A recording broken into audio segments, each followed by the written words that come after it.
ایک आदमी की बीवी 40 साल की उम्र में इंतकाल कर गई।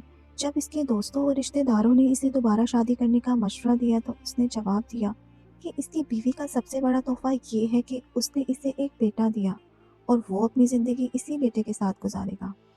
जैसे ही बेटा बड़ा हुआ, उसने अपने तमाम कारोबार की जिम्मेदारियां अपने बेटे के सुपुर्द कर दी। वो अक्सर अपने दफ्तर में या किसी दोस्त के दफ्तर में वक्त गुजारने लगा। बेटे की शादी के बाद वो आदमी ज़्यादा तन्हा महसूस करने लगा। उसने घर का मुकम्मल इंतजाम अपनी बहू के सपुर्द कर दिया। बेटे की शादी के 1 साल बाद वो दोपहर का खाना खा रहा था। जब बेटा दफ्तर से आया, वो हाथ धोकर खाने के लिए तैयार हो रहा था। बेटे ने सुना कि वालिद ने खाने के बाद दही मांगी, तो बीवी ने जवाब दिया कि आज घर में दही नहीं है। खाना खाने के बाद वालिद बाहर चहलकदमी के लिए निकल गया। कुछ देर बाद बेटा अपनी बीवी के साथ खाने बैठ गया।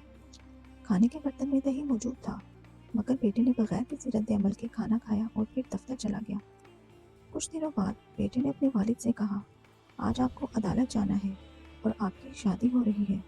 वालिद ने हैरत से अपने बेटे की तरफ देखा और कहा, बेटा, मुझे अभी शादी की ज़रूरत नहीं है और मैं तुमसे बहुत मोहब्बत करता हूँ।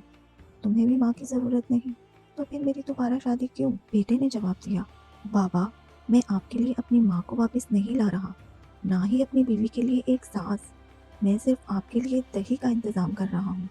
कल से मैं आपकी बहू के साथ किराए के घर में रहूंगा और आपके दफ्तर में एक मुलाजिम की हैसियत से काम करूंगा, ताकि आपकी बहू दही की कीमत जान सके।